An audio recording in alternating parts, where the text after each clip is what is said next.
آج ہم بات کریں گے ملک کی خدمات کو سر انجام دینے والے شہری دفاع کے ان اراکین کی جو پچھلی کئی دہائیوں سے جو ہے خدمات سر انجام دے رہے ہیں، خواہ سیلاب کا متاثرہ مسئلہ ہو، زلزلہ ہو، سیکیورٹی کے مسائل ہوں، جتنے بھی مسائل ہوتے ہیں اس میں اگر ہم یہ کہیں کہ فرنٹ لائن کے اوپر اگر شہری دفاع نہیں ہوتے تو اور کوئی نہیں ہوتا۔ سرگودا کی تو خاص طور پر یہ اس کو ایک طرح امتیاز حاصل ہے کہ اس کو حلال استقلال بھی اسی بنیاد پر دیا گیا کہ سن 1965 کی جنگ میں جو شہری دفاع کے اہلکار تھے انہوں نے اپنی جان کی بازی لگا کر جو ہے اس شہر کا دفاع کیا اور اس ملک کا دفاع کیا۔ لیکن بدقسمتی یہ ہے کہ پچھلی کچھ عرصے سے جو شہری دفاع کے جتنے بھی اراکین ہیں ان کی کسی تمام مراعات جو ہیں وہ بند کر دی گئی ہیں۔ مراعات بھی جو تھی وہ برائے نام تھی، یعنی ایسی تھی کہ جس سے وہ اپنا بمشکل جو ہے وہ گزر بسر کر سکے، لیکن اس کو بھی بند کر دیا گیا اور ان کو پچھلے کافی عرصے سے جو ہے وہ نگلیکٹ کیا جا رہا ہے۔ اور آج خاص طور پہ یوم عاشور کے موقع پر بھی میں دیکھ رہا ہوں کہ یہاں پر جتنے بھی شہری دفاع سے تعلق رکھنے والے افراد ہیں وہ دفاعی لائن میں دوسرے نمبر پہ ہیں، یعنی کہ سب سے پہلے پولیس ہے، اس کے بعد شہری دفاع ہے اور اس کے بعد جو ہے وہ امامیہ اسٹوڈنٹس کے جو آرگنائزیشن کے نوجوان ہیں وہ ہیں۔ سو یہاں پر بھی یہ پوری تنگ دہی کے ساتھ اپنی خدمات سر انجام دے رہے ہیں۔ ہمارے ساتھ آج اسی حوالے سے اور انہی مسائل پر گفتگو کرنے کے لیے پروفیسر ہارون رشید تبسم صاحب موجود ہیں، جن کے خاص بات یہ ہے کہ پچھلے 53 سال سے وہ اس محکمے میں جو ہے وہ خدمات سر انجام دے رہے ہیں اور اس وقت وہ چیف وارڈن آفیسر بھی ہیں۔ اور ان سے پوچھتے ہیں کہ ہارون رشید صاحب، یہ آپ کی چھتر سایہ تلے یہ ظلم ان نوجوانوں کے ساتھ ہو رہا ہے، آپ نے آج تک کیا کیا؟ میں یہ جاننا چاہوں گا۔ آدھی باتیں آپ نے خود کر دی ہیں۔ ہلال استقلال جب لہراتا ہے تو اس میں سول ڈیفنس کے جوانوں کی محنت شامل ہے۔ جی اچھا، اگلی بات یہ ہے کہ جب زلزلہ آیا ہے تو سب سے پہلے جو ٹیم گئی تھی پورے پاکستان میں تو سرگودا کی سول ڈیفنس ٹیم گئی تھی۔ ابھی ان میں سے کئی ساتھی میرے ساتھ ابھی بھی کام کر رہے ہیں۔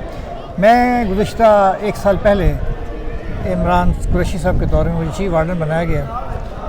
ایک بات آپ سے اختلاف ہے اور دوسری بات سے آپ سے اتفاق ہے۔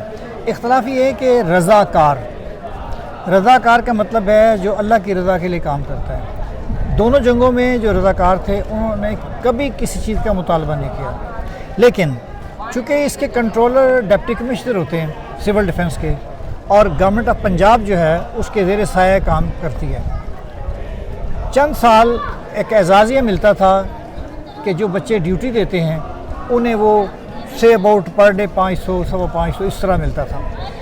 پھر کچھ والنٹیئر کو مختلف دفاتر میں رکھا گیا جنہیں شاید 15 اور 16-17 ہزار روپے ملتے رہے۔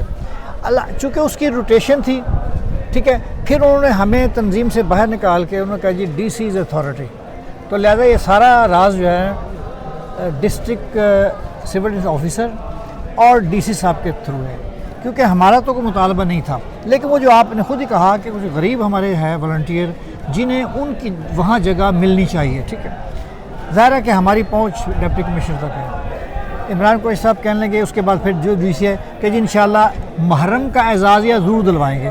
اب ہم بچوں کو لے آئے اعزازیے کے لیے، وہ ملا نہیں ہے، لہذا اس دفعہ کچھ تعداد کم ہے، کیونکہ ظاہر ہے کہ آپ کو پتہ ہے کہ فنانشلی جو ہے نا یہ معاشرہ ہمارا بڑا ویک ہو گیا ہے۔ دیکھیں، میں آپ کی بات کاٹ رہا ہوں، جو میرے کہنے کا مقصد تھا وہ اس حوالے سے کہ جب ایک شخص اپنے بال بچوں کے ساتھ اپنے خاندان کے باوجود اس ملک اور قوم کے لیے ایک وقت نکالتا اور وہ بالکل اللہ کی رضا کے لیے نکالتا ہے، لیکن اس کے باوجود بھی جو ریاست ہوتی ہے اس کو احساس تو کرنا بنتا ہے، اس کا فرض بنتا ہے کہ ایک شخص جو ریاست کے لیے اپنی جان مال جو ہے وہ پیش کر رہا ہے تو اس کو کم از کم اتنا اعزازیہ تو دیا جائے جتنا وہ ڈیزرو کرتا ہے۔ دیکھیں، آپ بالکل صحیح کہہ رہے ہیں، میں نے اس کے لیے بڑی آواز اٹھائی ہے، لیکن وہ جو اعلیٰ افسران ہیں ان کی یہ بات ہوتی ہے کہ جی آپ والنٹیئر ہیں، اگر آپ خدمت انجام نہیں دینا چاہتے تو چھوڑ دیں۔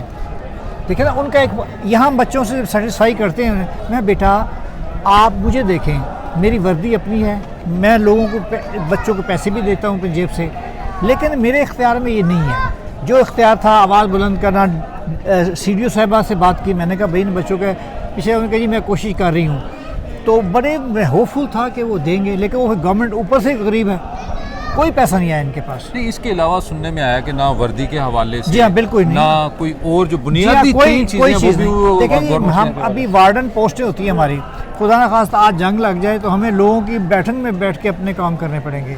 ہماری ابھی ہم ایک وارڈن پوسٹ دیکھ کے ہیں جو 12 بلاک میں ہے, اگر یہ وارڈن پوسٹ اسے رینوویٹ کر دیا جائے تو ہم کم از کم یہ مختلف جگہوں پہ جا کے نماز پڑھنی ہے اور فطرت کے تقاضے پورے کرنے ہوتے ہیں, وضو کرنا ہے, تو ہمیں تو بڑی دقت ہے, مسجد میں جانا پڑتا ہے.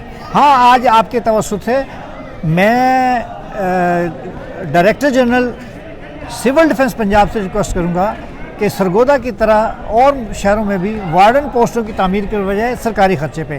اور انیس صاحب ایک بات بڑی امپورٹنٹ, جتنے ہمارے ضلع کونسل اور کارپوریشن ادارے ہیں ان کا 1% ہوتا ہے سول ڈیفنس کے لیے, لیکن وہ بھی رکا ہوا ہے. آپ دیکھیں نا ہماری جو کارپوریشن ہے ان کے پاس ہمارا 1% ہے, آپ اس میں سے ہمیں وارڈن پوسٹ بنا دیں, نہ دیں پیسے سول ڈیفنس, یونیفارم بنوا دیں. اچھا وہ جو ہمارے پاس ماشاءاللہ پیسہ ہوتا تھا 1% کا, اب اس میں سے تو وہ جو پیڈ رضاکار رکھ لیے وہ پیسہ تو وہاں ختم ہو گیا.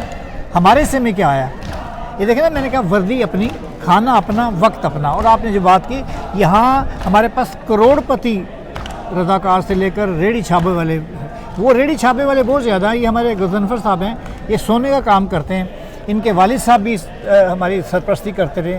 اب ہم مل جل کے کھانا دے رہے ہیں, یہ ایک کھانا انہوں نے دیا, ایک ذاکر صاحب نے دیا, میں بیٹے اشفاق صاحب نے دیا, اس طرح.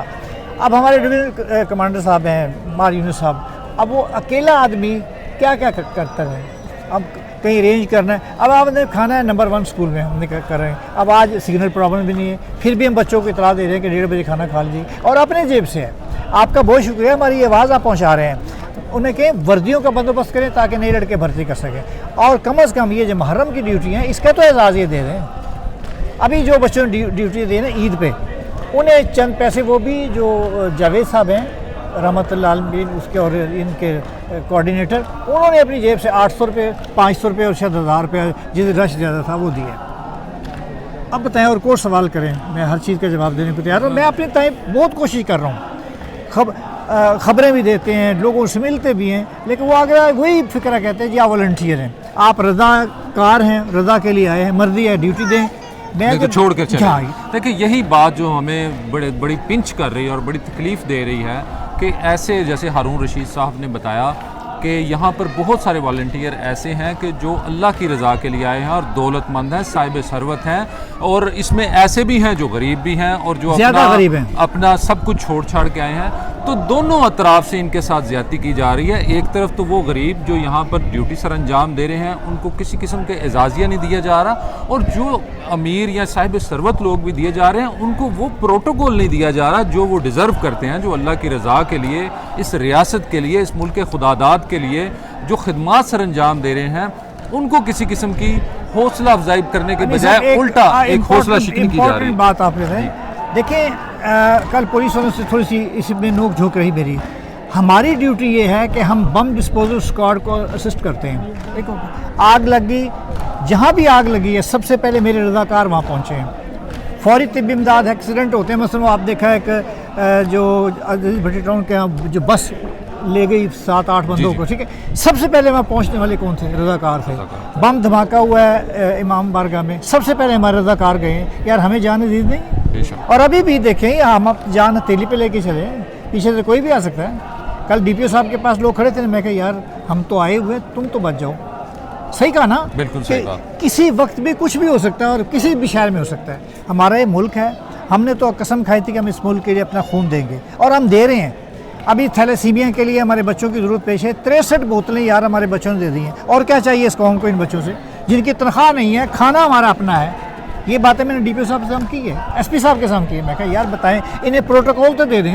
جی بالکل. دیکھیں جس طرح انہوں نے ابھی پروفیسر ہارون رشید صاحب نے اپنی خدمات جو ہیں گنوائی ہیں, ہمیں صرف تکلیف یہ ہے کہ ان خدمات کے عوض یہ کچھ بھی نہیں چاہتے. ان کی کم از کم حوصلہ افزائی کرنا نہ صرف معاشرتی اجتماعی سطح پر, انفرادی سطح پر, بلکہ حکومتی سطح پر انتہائی ضروری ہے تاکہ یہ مزید دل جمعی کے ساتھ اس ملک اور قوم کی خدمت کر سکیں. بہت شکریہ.